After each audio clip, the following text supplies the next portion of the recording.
this. It's not that appealing. Getting up in the dark is hard enough, but in the pouring rain.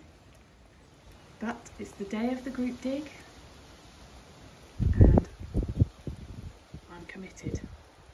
Oh no, so wet.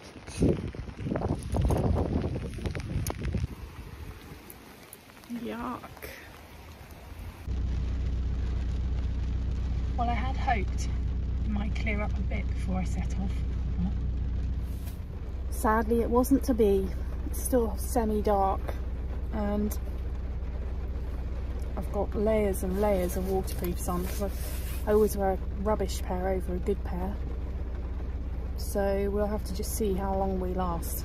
3 years ago, I'd have been driving into Bath, central Bath, battling the traffic, into the office, where I'd been sat with probably a lot of people with colds, and I'd have been working in artificial light in a stuffy, hot office, and I'd have looked out at this rain and wished I could have been outside.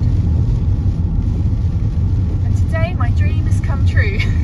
The place I'm going is mentioned in the Domesday Book of the 11th century, and it's part of the estate of the person who held the biggest fiefdom in Devon. And last time I was here, I found a powder cap measure which came from a powder flask, and that would have been a Civil War dated around the 1600s.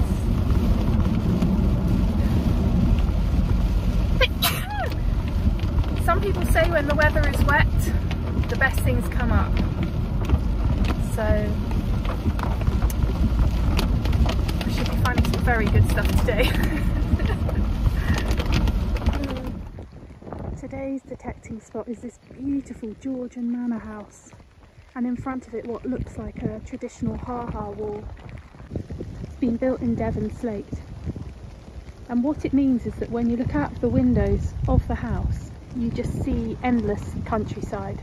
It actually prevents animals from getting into the formal lawns up there just outside the main building. This is the landscape.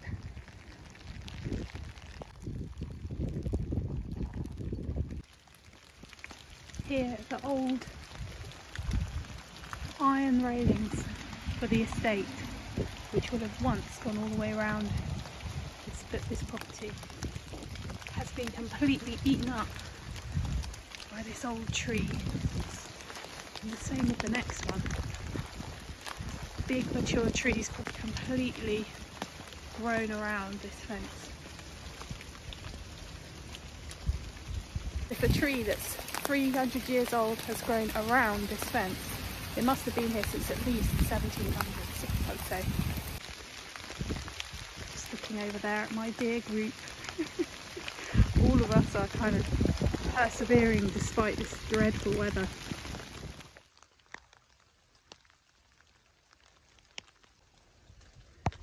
Taking refuge under this big old beech tree, or at least its one thick branch.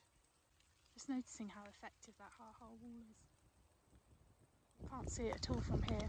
So from the windows of that house, you would just look out and see uninterrupted views of the countryside that you owned.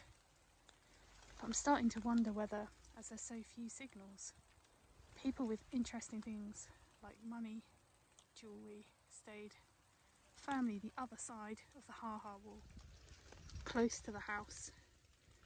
And maybe that's where all the good stuff is. Keep trying.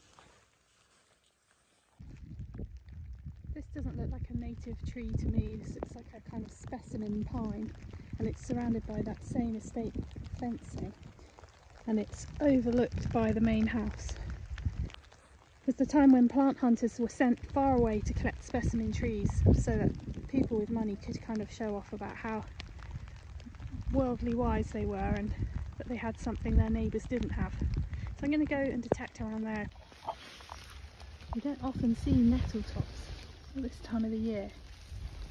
They make amazing soup with chicken stock and potatoes. So I'm going to have those for my lunch. There was literally nothing there. No one found anything. I think someone found a farthing, Victorian farthing. Someone found a penny. But it's almost as if the ha-ha wall separated the interesting stuff from where we were. But that's how it goes sometimes.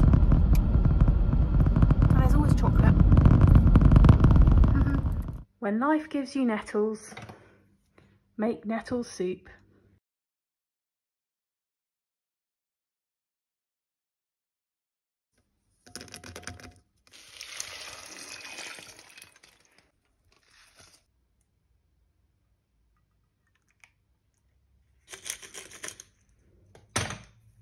No treasure for me today, but I did find a nice lunch made of wild greens,